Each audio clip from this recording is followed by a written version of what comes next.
እሺ ያንተ ጥያቄ ልስጥ ያቀርበው እንድናምን የተሰጠን ነገር አለ ነው ወይስ እምነት ተሰጥቶናል ነው? ቆይ እንድናምን እግዚአብሔር ጸጋ ተሰጥቶናል አይደል? እንድናምን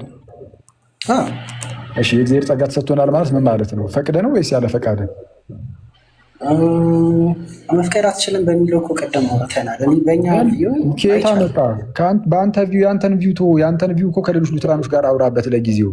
የእኔን እየጠየቀኝ የመጽሐፍ ቅዱስን ከሆነ የምጠይቀኝ የሉትራኑ ለሉትራን የመጽሐፍ ቅዱስን ለእኔ ጠይቀኝ። የመጽሐፍ ቅዱስን እየጠየቀኝ ከሆነ ያለ ፍላጎት የሚል የለም። አሁን አንተ እንዳልከኝ ደግሞ ቅድም ነገር ያለው ያው መሆን የምርም ከመሞት ከሆነ ሁለሙ ድካም ብለዋል። ከድካም ወደ ህይወት መጣን ህያዋን ሆን ነው። ድካም ራሱ ሞት ሞት ውስጥ እኮ ያለ ነው። ከእግዚአብሔር ከአባታችን እኮ ርቀን የነበር ነው። እግዚአብሔር እኮ ህይወት ነው። ከዚህ ከህይወት ርቀን ነበረ፣ ወደ ህይወት ተመለስን፣ ወደ አባታችን። እግዚአብሔር ብርሃን ነው። ከብርሃን ርቀን ጨለማ ውስጥ ነበርን፣ ወደ ብርሃን ወጣን። አሁን ከድንግዝግዝ ጨለማ ወደሚደንቀው ብርሃን መጣን። ምንድን ነው ወንድሜ? እስቲ እንደው በደንብ ወደ ቀደሙ ፖይንት እንዲያመጣልኝ። ምክንያቱም እግዚአብሔር መቶ ድካም ላይ ያለኸው ብለናል። ድካም ወዳለበት ሰው ያ ድካም ያለበት ሰው ወደ እግዚአብሔር መምጣት ስለማይችል እግዚአብሔር ወደ እሱ ይመጣል ካልከኝ ወደ መምጣት ስለማይችል ማለት በራሱ መምጣት አይችልም ብለኸኛል።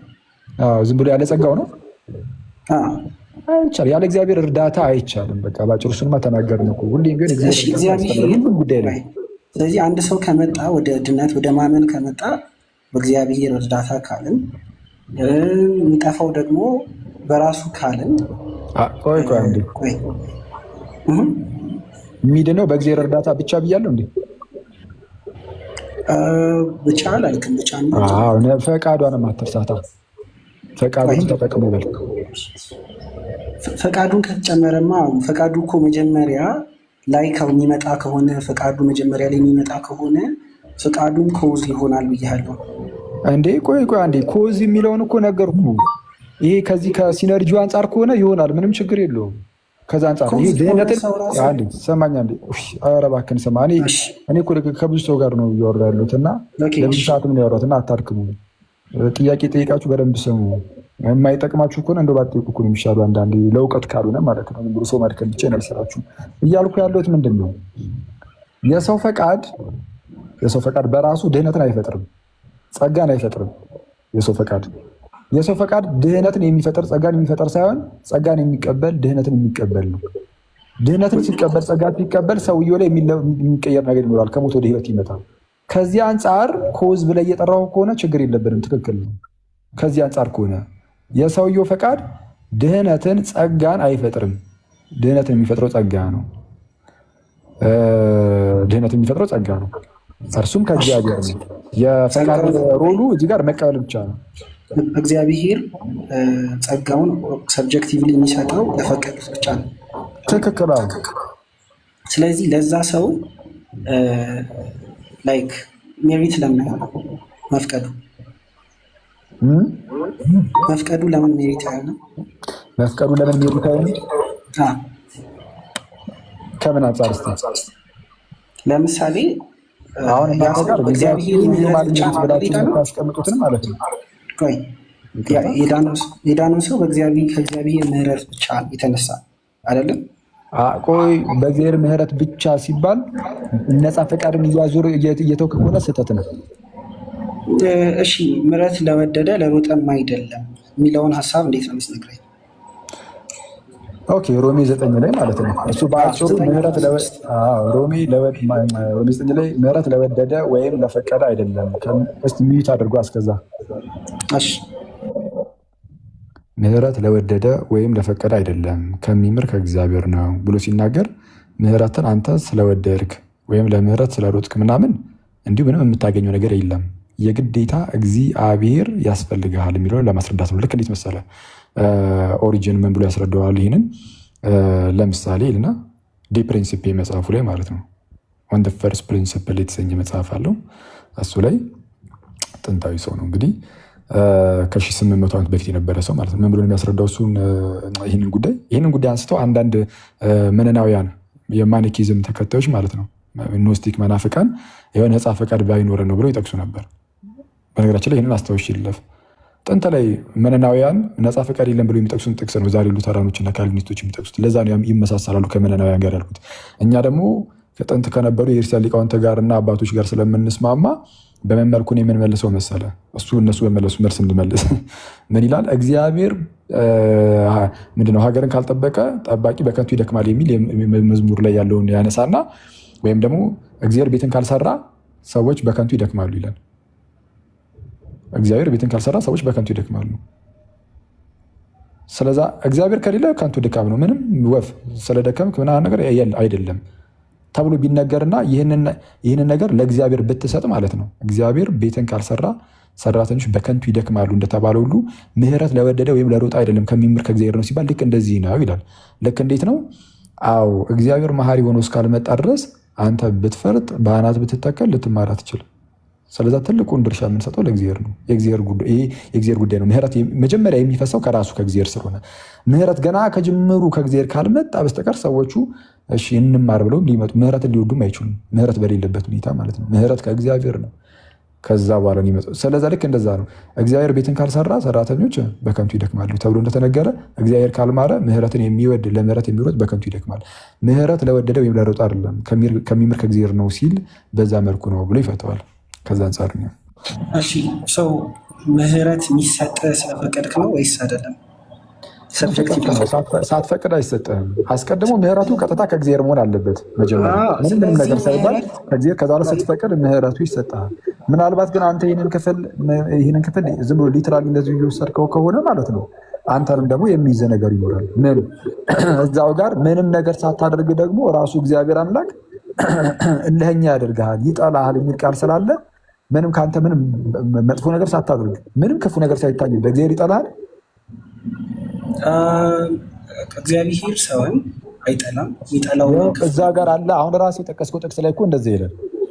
እኔ አሁን እያወራሁ ያለሁት ከድነት መልካም ይሄው እና ተደሱን እኮ ነው የምልህ። መልካምም ክፉም ሳያደርጉ ገና በእናታቸው ማህፀን ሳሉ ያዕቆብን ወደድኩ ኤሳውን ጠላሁ ይላል። አንተ የጠቀስከው ጥቅስ ላይ አይተዋል። ወደ አንተ ሲዞርብህ አይ አልክ። እዛው አሁን አንተ የጠቀስከው ደግሞ ምሕረት ለወደደ ወይም ለሮጥ አይደለም የሚለውን ደግሞ እዛው ጋር ሲያብራራው የሚወደውን ይመራዋል የሚወደውን ደግሞ እልኸኛ ያደርጋል ይላል አይደል? ፖይንቴን እያስቀየርከኝ ነው። እኔ አንተ ሰው አይደለም በራስህ መጥቶ እንድትረዳው እኮ እግዚአብሔር የሚወደውን ይመራዋል የሚወደውን ደግሞ እልኸኛ ያደርጋል ይላል አይደል? አይደለም ይላል አይደል? ቆይ እኔ አይልም አላልኩም። አንዴ አይልም አላልኩም ሳይሆን እንድትለኝ የምፈልገው በመጀመሪያ ደረጃ ይላል አይልም የሚወደውን ይመራዋል የሚወደውንም እልኸኛ ያደርገዋል። የሚወደውንም እልኸኛ ያደርገዋል ነው እንደዛ ነው የሚለው። ስለ ሶቨርኒቲ ኦፍ ጋድ ነው። እሺ አሁን እኔ ቆይ ና ተመለስ። ቆይ አንዴ ላውራ። ለምን ይህንን ፈራኸው? አይደለም አንዴ ላውራ። ለምን ፈራኸው? ይሄንን በእኛ ኮንቴክስት አታብራራው ብለኛል። ሶኒ በአንተ ኮንቴክስት አኩስ ቆይ አንዴ ቆይ ኩስ አንተ ስትጠይቀኝ መልስ መልሰልህ ከአንተ አንጻር እያደረግኩኝ ልመልስልህ። አንተ ይህንን ልክ እንደዚህ እንደማትቀበል ለምሳሌ ቆይ አንዴ ከራሴ አንጻር ነው የመለስኩ ያለሁት፣ ግን ስትጠይቅ መመለስ ከራሴ አንጻር ብቻ ሰማኛ። እሺ ሚት አድርገው። የተጠየቀው ጥያቄ ምሕረት ለወደደ ወይም ለሮጥ አይደለም ከሚምር ከእግዚአብሔር ነው እንጂ ይላል ሮሜ 9:16 ላይ ማለት ነው። እሱ በምን እንደሚፈታው ብያችኋለሁ። ምሕረት በቃ ምሕረትን ለፈለገ ሰው ምናምን ነው አይሰጥም የሚል ነገር እንድትይዙ ነው ይህ ነገር የተነገረው። ምሕረት ለወደደ ወይም ለሮጥ አይደለም። ስለዚህ ምሕረትን አትውደዱ፣ ለምሕረት አትሩጡ። በቃ እግዚአብሔር ነው ዝም ብሎ ራሱ የፈለገውን የሚያደርገው። ምሕረትን እንዳንወድ የሚያደርግ ነው? ምሕረትን እንዳንፈልግ የሚያደርግ ነው? በፍጹም አይደለም። ይህን የመጽሐፍ ቅዱስ ክፍል ብታዩት እንዳለ የሚናገረው ራሱ ክፍሉ ማለት ነው። ሮሜ ምዕራፍ 9 ምዕራፍ 10 አይሁዳውያን ለምን አትመለሱም ወደ እግዚአብሔር እባካችሁን ተመለሱ የሚል ጭቅጭቅ ነው። ባለማመናችሁ ጠንቅ እንደዚህ ሆናችሁ፣ እግዚአብሔር ግን ሁሌም እጁን ወደ እናንተ ይዘረጋል። እኔ በጌታ አንድ ጥቅስ ለምብላችሁ እዚሁ ጋር ቀጣዩ ምዕራፍ ራሱ ተያያዥ ስለሆነ ማለት ነው። ምዕራፍ 10 ላይ እንዲላል ሮሜ ምዕራፍ 9 ከዛ ምዕራፍ 10 ተያያዥ ነው። እሺ አይደለም የሚል ሰው ካለ ገብቶ ያረኝ። ምዕራፍ 9 10 11 ተመሳሳይ ነው።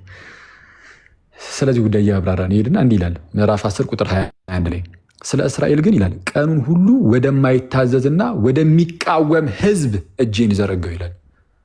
እግዚአብሔር እኮ ነው አይተዋል። ስለ እስራኤል እኮ እንደዚህ የሚለው እንዴ ወደ ማን ነው እጄን ዘረጋው ያለው? ወደሚቃወም እጁን የዘረጋው ሊምራቸው ነው አይደለም እንዴ? እንደነዚህ ሰዎች አባባል እኮ እጁን የዘረጋው እዛው ሊያጋጫቸው ነው እያሉን እኮ ነው። እጁን የዘረጋው እኮ እጁን ዘረጋ ወደ እነርሱ ማለት እኮ ልመና እኮ ነው። ኑልኝ እኮ ነው። እጁን ዘረጋ ግን ወደ ምን አይነት ህዝብ? ወደማይታዘዝና ወደሚቃወም እኮ ነው የሚለው። ለምንድን ያላዳናቸው? እጁን ዘርግቶ ስለተቃወሙ። ስለዛ መመለስ አለባቸው የለባቸውም? አለባቸው። እሱን እኮ ነው እያለ ያለው። እመኑ፣ በእምነት ቢመለሱ ይምራቸዋል እኮ ነው እያለ ያለው። አረ እንደዚህ አይልም ይላል። የት? ሮሜ 11 ላይ ቀጣዩ ምዕራፍ ላይ ደግሞ እንደዚህ ይላል። ላሳያችሁ እንዴ የመጽሐፍ ቅዱስን እኮ መጽሐፍ ቅዱስ እኮ የሚነበበው አውዱን ተከትሎ ነው። መደም ስታየው ስትረዳው ቀላል ይሆናል። እንዲህ ነው ሚዩት አድርገው ሌላውም ሰው ይማራል። አየህ አንተ ተሳቱ ሌላውም ሰው ተው ኖ እኔ አሁን እዚህ ጋር ከአንተ ጋር አውርቼ ቢያንስ የሆነ ሰዎችን እዚህ ጋር ሳልጠቅም ከወጣሁኝ ቀኔ ነው የሚበላሸው። ጌታ በሚያውቀው ማለት ኢንቬን ይሆናል። ዝም ብሎ በከንቱ ዝም ተዳረቄ ብቻ ወጣሁኝ ነው የምለው። መሀል ላይ ስትገባ ቢያንስ የሆነ ሰው ትንሽ ጥቅም እንኳን እንዳያገኝ እያደረግ ነው። ስለዛ መሀል ላይ አትግባ። ቢያንስ እንደዛ ላደርግ ካለዛ እኔ መጥቼ እዚህ ቲክቶክ ላይ እየተዘቀርኩኝ ታዲያ ማውረው ምን ይሰራልኛል? የማገኘው ጥቅም አለ እንዴ ከመድከም ውጭ እንዴ? ማለት ስለዛ በተቻለኝ አቅም በውይይት ውስጥ ክርስቲያን ወንድመቶችን ትንሽ የሚጠቅም ነገር ትንሽ የተወሰነ ነገር የሚያግዝ ነገር ካለ አላረዝምም። እሺ ምዕራፍ 11 ላይ እንደዚህ ይላል። ምዕራፍ 10 ላይ ምን ብሏቸው ነበረ? ቀኑን ሁሉ ወደማይታዘዝና ወደሚቃወም ህዝብ እጅን ይዘረጋዋል። ምዕራፍ 9 ላይ ከላይ ምሕረት ለወደደ ወይም ለሮጠ አይደለም ከሚምር ከእግዚአብሔር ነው ብሎ የለ? አዎ ምሕረት የመጀመሪያው ምንጩ ከራሱ ከእግዚአብሔር ነው። ከዛ በኋላ ነው ያንተ የሚታየው እንጂ ራሱ እግዚአብሔር ነው አስቀድሞ። እና ከዛ በኋላ አይ በቃ ምንም ምሕረትን በወደደ ምናምን አይደለም፣ በቃ ዝም ብሎ ራሱ እግዚአብሔር ብቻ ነው እንጂ ከሰውየው ምንም አይጠበቅም እንዳትሉ ግን ምዕራፍ 10 ቁጥር 21 ላይ ምን አለ? ስለ እስራኤል ግን ሲናገር ምን አለ? ቀኑን ሙሉ ወደማይታዘዝና ወደሚቃወም ህዝብ እጁን ዘረጋው ይላል። እጁን ዘረጋ እግዚአብሔር። ይኸው ሊምራቸው፣ ግን እነሱ ካልፈቀዱ አይምራቸውም። ፈቃድ ይጠይቃል። ማመን አለባቸው። ስለዚህ አሁን ጉዳዩ ምንድነው? ተመለሱ ነው፣ እመኑ ነው። ስታምኑ ብትመለሱ ብታምኑ እይፈውሳችኋል ነው። ይኸው ቀጣይ ምዕራፍ ላይ ደግሞ እንደዚህ ይላል። እነሱ ባለማመናቸው ምክንያት ነው እንግዲህ ቁጥር 20 ላይ ምዕራፍ 11 ቁጥር 20 እነርሱ ካለማመን የተነሳ ተሰበሩ ይላል። አሕዛብ ማለት ማነው? አይሁዳውያን ማለት ነው። አይሁዳውያን ካለማመን የተነሳ ተሰበሩ ከግንዱ ላይ። አንተም ይላል አሕዛብ ደግሞ አዲስ መጤዎቹን ማለት ነው። መጤ ያልኩኝ እኔ ራሴ አንተ እንደ አይሁዳውያን በስመ አብ ወገው። እሺ አዲሶቹ ማለት ነው። በኋላ ላይ ነው እነዚህ እንትኖቹ የተጠሩት። እሺ አንተም ከእምነት የተነሳ ቆመሃል አለ። አየህ አንተ ደግሞ ከእምነት የተነሳ ስላመንክ ማለት ምንም ከሰውየው የሚጠበቅ የለም ወፍ አለ። እግዚአብሔር እጁን ዘርግቶ ራሱ እምቢ ካሉት አያድናቸውም። እንዲያድናቸው ማመን አለባቸው። ፍራ እንጂ የትዕቢትን ነገር አታስብ ይለው እና እግዚአብሔር እንደተፈጠሩት ለነበሩት ቅርንጫፎች የራራላቸው ካልሆነ ለአንተ ደግሞ አይራራልህም ይላል። አይተዋል። እነዚህ አሁን እነዚህ አሕዛቦቹ ከአሕዛቡ ግን የመጡት እኛ እኮ ገባን በቃ አለቀ ዞር በል ምናምን ነገር እንዳይሉ፣ ተራው የኛ ነው ጊዜው የኛ ነው ምናምን እንዳይሉ፣ ጊዜ ባለ ጊዜ እኛ ነን እንዳይሉ ከፍጥረታቸው ይኸው በስጋ በውልደት አንጻር በግንዱ ላይ የነበሩ አይሁዳን አይደል የተቆረጡት ባለማመናቸው ምክንያት ምን አለ? እግዚአብሔር እንደተፈጠሩት ለነበሩት ለነዛ ቅርንጫፎች ለአይሁዳውያን ማለት ነው የራራላቸው ካልሆነ ማለት በምክንያት ነው ያባረራቸው። ስላልፈለገ ቀድሞ ስላልወሰነላቸው ስላልተመረጡ አይደለም፣ ስላላመኑ። ያው ከላይ እነርሱ ካለማመን የተነሳ ተሰበሩ ስላለ ለእነርሱ በዚህ ምክንያት ካራራላቸው ለአንተ ደግሞ አይራራልህም። ስለዚህ ፍራ እንጂ የትዕቢትን ነገር አታስብ አለ። አየህ፣ ፍራ እንጂ የትዕቢትን ነገር አታስብ። እንግዲህ የእግዚአብሔርን ቸርነትና ጭከና ተመልከቱ ይላል። አሁን ምሕረቱ ወይም ቸርነቱ በማን ላይ ነው? ጭከናው በማን ላይ ነው? የእግዚአብሔርን ቸርነቱንም ጭከናውንም ተመልከቱ። ጭከናው በማን ላይ ነው? እዛው ጋር ይመልሳል። ምን ብሎ? በወደቁት ላይ ነው። አየህ፣ ከምን የተነሳ ነው ወደቁ ተሰበሩ ያለው? ከላይ ካለማመን የተነሳ እምቢ በሚሉት ላይ ጭከናው በእነርሱ ላይ ይሆናል። ቀጠል አድርጎ ስለ ቸርነቱ ምን ይላል? በቸርነቱ ግን ጸንተህ ብትኖር የእግዚአብሔር ቸርነት በአንተ ላይ ነው። የእግዚአብሔር ቸርነት በማን ላይ ነው? በቸርነቱ ጸንተው በሚኖሩት ላይ፣ ሚኒንግ በሚያምኑት ላይ። አይ አላምንም ቢልስ እዛው ጋር ይመልሳል። ምን ብሎ? ያለዚያ አንተ ደግሞ ትቆረጣለህ። አለዚያ አንተም ትቆረጣለህ። አሁን እሺ፣ አሁን አይሁዳውያን ውጭ ሆነዋል አይደል? አይ እናምናለን ቢሉስ ፈቅደው አስገድዶ ማድረግ የለም። ጥቅሱ እንደምታዩት እሺ እናምናለን ቢሉስ ይመልሳቸዋል? እግዚአብሔር ይምራቸዋል? ቸርነቱን በእነርሱ ላይ ይገልጣል። ኦፍኮርስ ምን ይላል ቀጣይ ቁጥር 23 ላይ እነዚያም ደግሞ የተሰበሩቱ በማመናቸው አይደለም፣ በአለማመናቸው፣ በዛ በመቃወማቸው ማለት ነው። በመቃወማቸው በዛ ጸንተው ባይኖሩ፣ በመቃወማቸው ባለማመናቸው ጸንተው ባይኖሩ፣ ስለዚህ የሚመለሱ ማለት ነው በዛፍ ውስጥ ይገባሉ ይላል። አየህ፣ ባለማመን ጸንተህ ካኖርክ ትመለሳለህ፣ ትገባለህ በዛፍ ውስጥ እየተባለ ነው። አይሁዳዊ እግዚአብሔር መልሶ ሊያገባቸው ይችላልና፣ እግዚአብሔር መልሶ ሊያገባቸው ይችላልና ይላል። ቀኑን ሁሉ ወደሚቃወምና ወደማይታዘዝ ህዝብ እጅን ዘረጋዋል። የሰራዊት ጌታ እግዚአብሔር ስለ እስራኤል ሲናገር እጁን ዘርግቷል፣ ሊመራቸው ይኸው ይፈልጋል። ከሚምር ከእግዚአብሔር ነው። አዎ አሁን በቃ መቀበል ብቻ ነው የሚጠበቅብን። ካልተቀበልክ ግን አይሆንም። ታዲያ ምንድን ነው ሮሜ ምዕራፍ 9 ላይ ምህረት ለወደደ ወይም ለሮጠ አይደለም ይልቁንም ከሚምር ከእግዚአብሔር ነው እንጂ የተባለው ከተባለ ልክ ኦሪጅን እንዳስረዳው እንዳልኩም ከ800 ዓመት በፊት እግዚአብሔር ቤትን ካልሰራ ሰራተኞች በከንቱ ይደክማሉ ተብሎ እንደተነገረ እግዚአብሔር የሌለበት ነገር ምንም ብታረግ፣ ምንም ብትፈርጥ፣ ምንም አታመጣም። ምህረት ከእግዚአብሔር ነው የሚቀዳው። ምህረት የሚቀዳው ከግለሰብ አይደለም። አንተ ስለወደድክ ከአንተ ፈቃድ ወይም ከአንተ መውደድ ከአንተ ሩጫ የሚቀዳ ምህረት አለ እንዴ? የለም እኮ እንደዛ ብለን አናምንም። ምህረት ከራሱ ከእግዚአብሔር ነው። እሱን ግን ተቀበል፣ እሱን ተቀበል ነው የምትባለው እንጂ እግዚአብሔር አስገድዶም አይሰጥህም። በቃ ፈቃድን ይጠይቃል። ለዛ ነው እጁን ዘርግቶ እዛው የቀረው። አንተ ግን ይህንን ቀያይረ አይ ያለ ፍላጎት ያለ ፈቃድ ምናምን እንደዚህ አይነት ነገር ውስጥ ስለገባ ምን አይነት ጥያቄ ጠየቅኩም? እንደዛማ ከሆነ የምትረዳው ቀጥታ ቀጣዩን ጥቅስ ላንብብልህ። መጽሐፍ ፈርዖንን ኃይሌን በአንተ አሳይ ዘንድ ስሜን በምድር ሁሉ ላይ ይነገር ዘንድ ለዚህ አስነሳው ይላልና ካለ በኋላ እንግዲህ የሚወደውን ይምረዋል ይላል። ልክ የሚወደውን ይምራል ይልና የፈቀደውን ማለት ነው። የሚወደውንም እልከኛ ያደርገዋል ይላል። አሁን ቀጥታ ቃሉን ዝም ብለህ ፊት ለፊት ላይ የምታየውን ብቻ እየወሰድክ ከሆነ ያለ ማብራሪያ ዝም ብለህ እየተቀበልክ ከሆነ እንግዲያውስ የሚወደውን ይምረዋል ባለበት በዛው ክፍል የሚወደውን እልከኛ ያደርገዋል ይላል። እግዚአብሔር ሆን ብሎ አንዳንድ ሰዎችን እልከኛ፣ አንዳንድ ሰዎችን ደግሞ ይምራል። አንዳንድ ሰዎችን ይምራል በራሱ ፈቃድ ዝም ብሎ ምንም ያለ ሰውዬው ምንም ነገር ደግሞ አንዳንዶቹ ዝም ብሎ እልከኛ ያደርጋል ማለት ነው። መልስልኝ። አኬ ብዙ ረዥም አወራ፣ ግን ዳስናረ ፖይንት የኔ ፖይንት እሷ አልነበረም። ጥያቄን ጠይቄ ሳልጨርስ ነው ቨርሱን ልክ እንዳነሳው ከአንዳንድ ወደ ሌላ ማብራሪያ እና ጥያቄውን አዙር ወደ እኔ በአንተ ኮንቴክስት ሜርሲ የሚለውን እንድታስረዳኝ የፈለኩት። አሁን ክሊርሊ ስጠይቀ ቅድም ወደ ነበረው ሰውዬ ነው መመልስ ይቻላል? ወደ የትኛው ሰውዬ? በዊክነስ ነው ያለው ሰውዬ። ይህንን የመጽሐፍ ቅዱስ ጥቅስ ታውቀው? ቆይ ሀሳቤን እኔ አውርቼ ሳልጨርስ ይሻላል። ይህ መጽሐፍ ልንገር አንድሪው፣ ይህ መጽሐፍ ቅዱስ ጥቅስ ካልቪኒስቶች ይጥቀሱት፣ አንተ ትወው ለጊዜው እና ካልቪኒስቶች ሲጠቅሱት እኛ ስንመልስ ደግሞ አንተ ከዛ ሰማ እንጂ ይህንን ባጠቅሰው ጥሩ ነው። ያንተኑ ትምህርት ይመታብሃል። ምክንያቱም ሉተራኖች እግዚአብሔር አንዳንድ ሰዎችን ሆን ብሎ ልከኛ ያደርጋል ምናምን የሚል ነገር የላቸውም። ካልቪኒስቶች ናቸው እንደዚህ የሚያምኑት። ስለዚህ የራስህን ትምህርት ስለሚመታበት ሊትራሊ እንውሰድ ብለህ ከተነሳ ካልቪኒስቶች ሲያነሱት የእኛን መልስ ብትሰማ የተሻለ ወይም ደግሞ አባቶች በመምርኩ እንዳብራሩ ለመመልከት ብትሞክር ጥሩ ነው። ስለዚህ አሁን ወደ ደካማው ሰው ሂድና ጠይቀኝ። እሺ፣ ግን ከአሁን በኋላ ብዙ ደቂቃ አልቆይም ከአንተ ጋር ከይቅርታ ግን አንድ ማለት ስለ ደከሜ ነው እንጂ አንተ ጥሩ ሰው ሳትሆን ቀርታ አይደለም። ጌታ በሚያውቀው ሪሊ አፕሪሺየት በጣም ጥሩ ሰው ነህ። ደስ ይላል። በጣም የተረጋጋ ነህ እና እሱን አደንቃለሁ። ያው አንድ ጥያቄ ላይ ታመላልሰኛለህ እንጂ እዛው እያደረግ ግን ስቲል ግን በጣም ጥሩ ሰው ነው። ጌታ በነገር ሁሉ ይረዳል። ቀጥል። ኦኬ ቴንክ ዩ። እሺ አሁን ደካማ ሰው የእግዚአብሔርን ምሕረት ለመቀበል ፈቃደኛ ነው ይለያያል አይደለም? ፈቃደኛ ይሆናል በእግዚአብሔር እርዳታ ፈቅዶ ማመን ይችላል። በእግዚአብሔር እርዳታ የሚያምን ከሆነ መጀመሪያ መፍቀድ አይችልም። መፍቀድ አይችልም ማለት ምን ማለት ነው? መፍቀድ አይችልም አይደለም። ኤቢሊቲው የለም አንልም እኛ፣ ወይም ካፓሲቲው ምንም ነገር የለም አንልም። አለ፣ መፍቀድ ይችላል፣ ግን ስቲል የእግዚአብሔር እርዳታ ያስፈልጓል ነው። እሺ አሁን እሱ የማይችልበትን አንድ ቨርስ ላሳየ። ዮሐንስ ወንጌል ምዕራፍ 6:44 ላይ አብ ካልሳበው በቀር ማንም ወደ እኔ ሊመጣ አይችልም ብሏል አይደል? አብ ይላል። እና ታዲያ ምን አይችልም የሚለውን ካየኸው በእንግሊዝኛውን ከፈለክ ሂድና ተመልከት።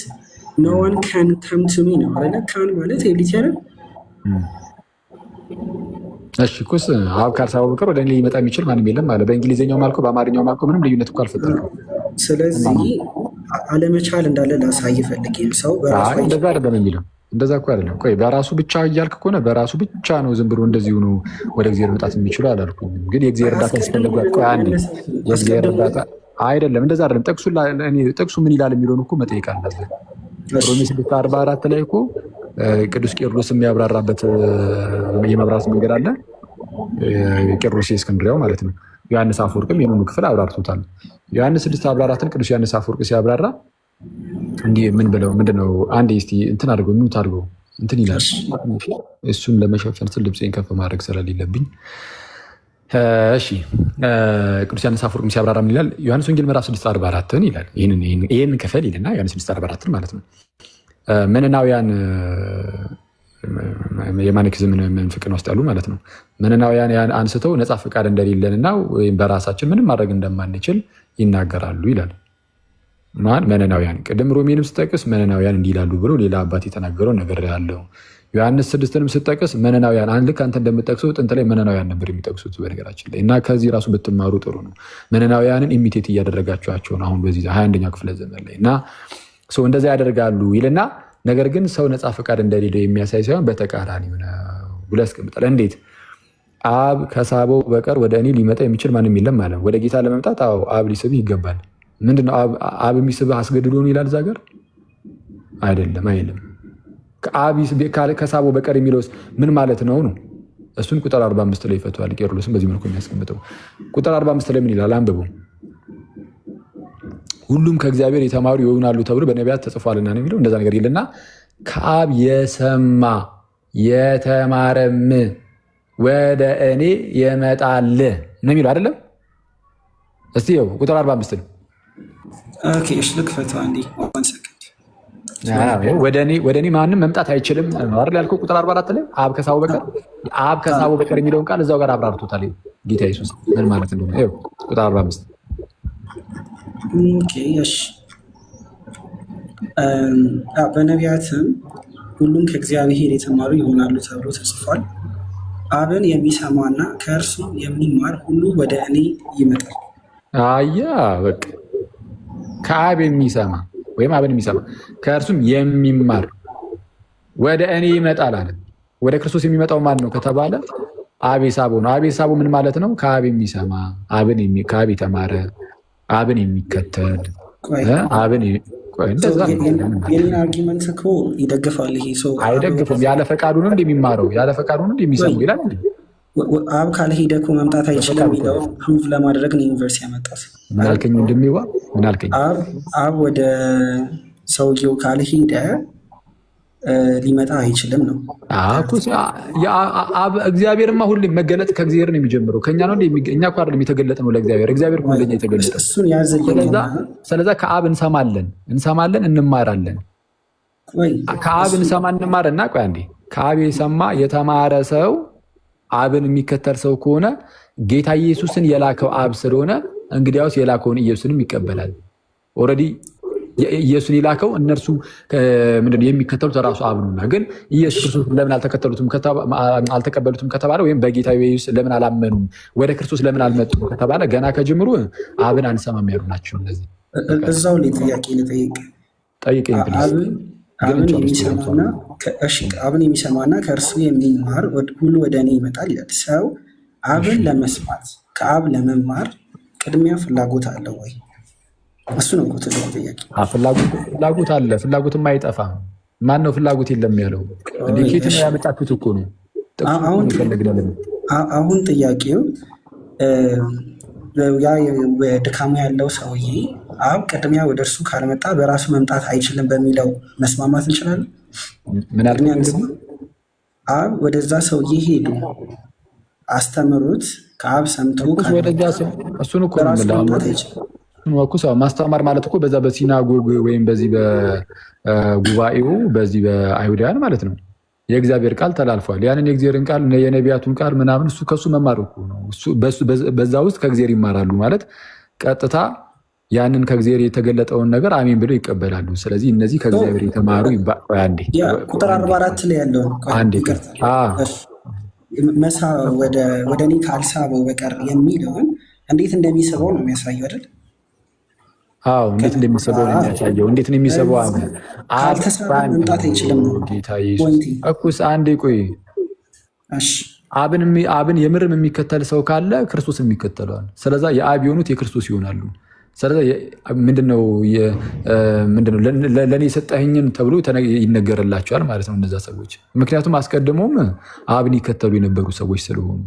አሁን አንተ ጋር የሚመጣው ጥያቄ ጌታ ኢየሱስ መጥቶ ሞቶ ሳይነሳ ሙታን ሳላችሁ ከክርስቶስ ጋር ህይወትን ሰጣችሁ ነው የተባለው። ያለ ክርስቶስ የሆነ ህይወት የለምና እነዚህ ሰዎች እንዴት አብን እየሰሙ መከተል ጀመሩ? እንዴት ከአብ ሊማሩ ቻሉ? ሙታን አይደሉ እንዴ? ወይስ ህያዋን ናቸው?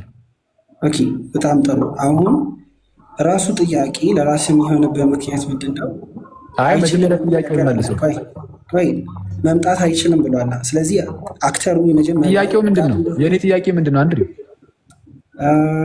ያ ሰውዬ ሞተ ከሆነ አብ እንዴት ሊሰማ ይችላል ነው?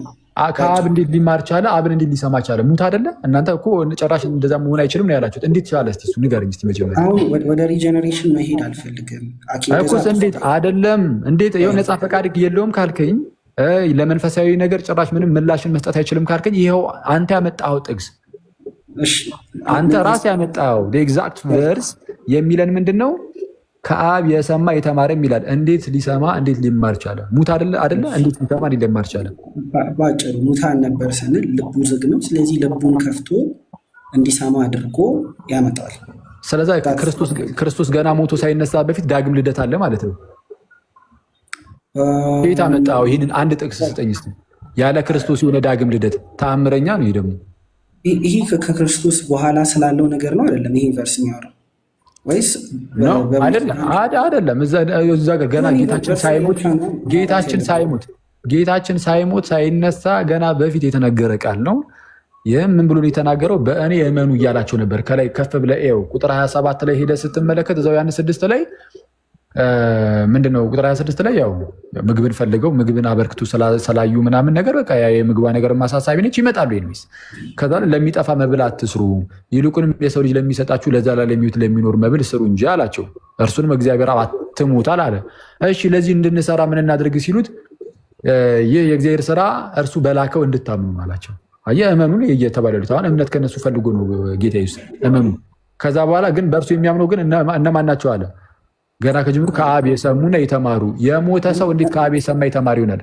እኔ እግዚአብሔር ያምንልሃል ብያለሁ እንዴ? አላልኩም? እኔ እግዚአብሔር ያምንልሃል ምናምን ውስጥ አልገባውም። ምንም ርዕስ አታስቀይረኝም።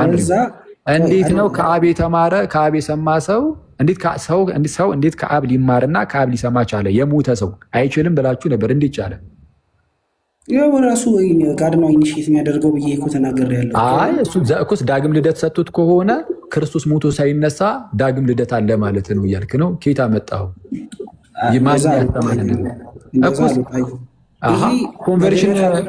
ኮንቨርዥን እናንተ ጋር ዳግም ልደት ተብሎ አይጠራም? ላሳይ። ቆይ አሁን ኮንቨርት የሚያደርጉ ሰዎች በዚህ በባይብል ቨርስ መሰረት ነው አይደል? አሁን አላልኩም። እኔ በሰዓቱ ስለተነገረው ነገር ነው ንገረኝ እያልኩ ያለው። ከክርስቶስ ትንሣኤ በኋላ አይልም። እሱን ከክርስቶስ ትንሣኤ በኋላ ስላለው ነገር የተናገሩ የተባለበትን አሳይ። ኧረ አኬ እያደከምከኝ ነው። አሳየኝ። እኔ ደግሞ አሁን ስላለው አይደለም ጥቅሱ የሚያወራው። አሁን ጥቅሱን አምጥተህ የለ ጥቅሱን ስታመጣው ወንድሜ አንድሪው እዛ ጥቅሱ ላይ የተቀመጠውን ነገር ይዤ እያወራው ነው። ዝም ብሎ ጥቅሱን ያለ አውዱ ዝም ብሎ ማንጋጋት እኮ አይደለም። ጥቅሱን ካመጣኸው አይቀር እንኳን አመጣኸው አልኩህ እና ከአብ የሰማ የተማረም ወደ እኔ ይመጣል ይላል። አንተ አሁን ከላይ ያለችዋን ነው እኛን ጥቅስ ትተህ ከላይ ያለችዋን ነበር ያዝከው። እኛን አላያትም በደንብ። አብ ከሳቦ በቀር ታውተው አንዴ አብ ከሳቦ በቀር የምትሏን ነበር ያየው። አብ ከሳቦ በቀር የሚለውን ከታች አብራርቶታል። ምን ብሎ? ከአብ የሰማ የተማረም ብሎ። ሙት ውስጥ ያለ ሰው እንዴት ከአብ ሊሰማና ሊማር ይቻላል ወደ ህይወት ሳይመጣ በፊት? እሺ ጥሩ ጥያቄ ነው የጠየከኝ። መጀመሪያ ወደ እርሱ መምጣት እንደማይችል መተማመን አለብን። አይችልም ማለት ወደ ኢየሱስ ክርስቶስ አንድ ሰው ሊመጣ አይችልም።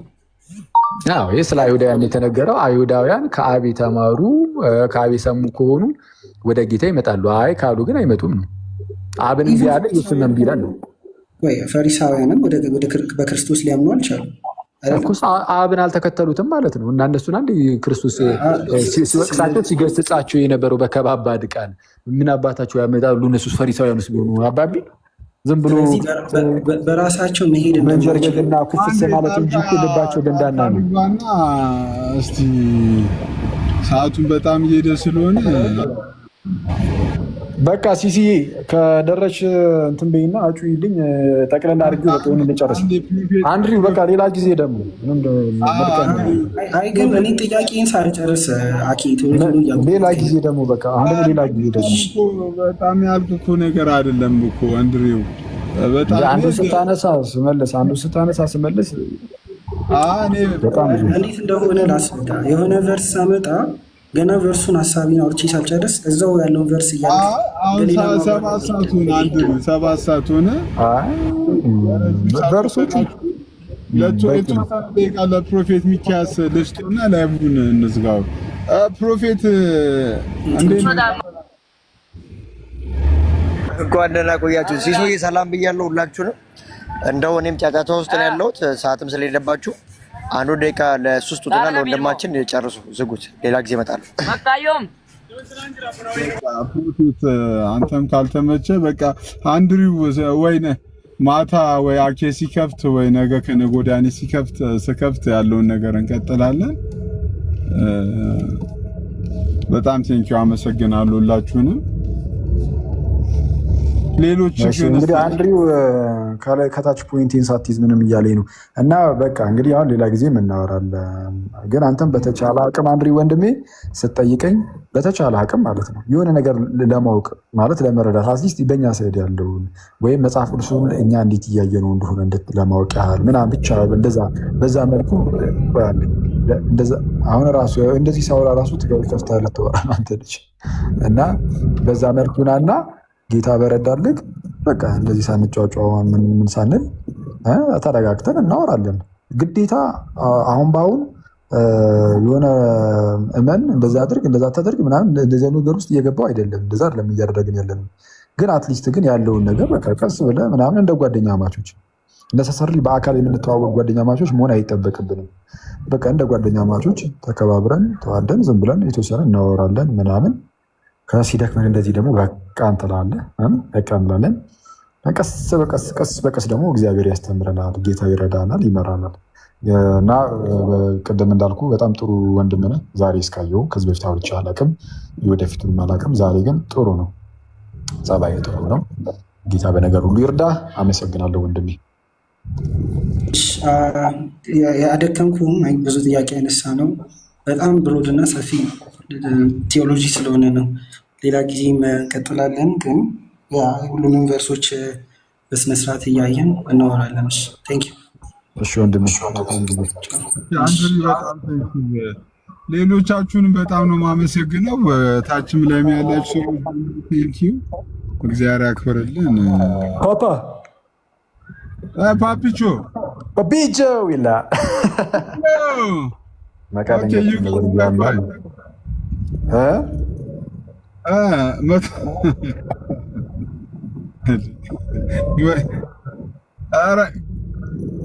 ጋይስ እኔ እኮ እዚህ ቤት ሜምበራችን ለምንድን ነው ከመቶ የሚቀንስ? 109 አሪፍ ላይ ነን ያለነው። ለማንኛውም ምንድን ነው ሜምበር እኮ የምትለው? የት አለ እስኪ ሜምበር ምንድን ነው? ማን ነው? ምንድን ነው? ወዴት ነው? እኔ ሜምበር ልሁን? ምንድን ነው ሜምበር? ለቤቱ በጣም አሪፍ ነው ሜምበር መሆን።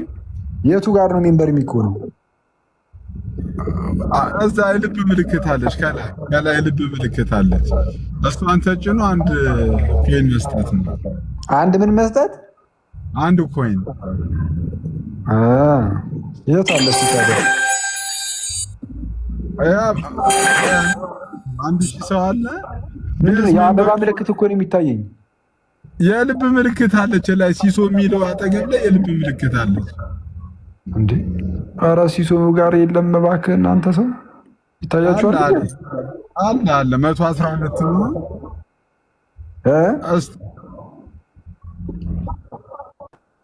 ማን ነው እያወራ ያለው? ቆይ አንድ መኒገን በጣም መኒገን ማን ያወራው? ቅድስት ነች ወይስ አለ ከልኛ? ማን ያወራው?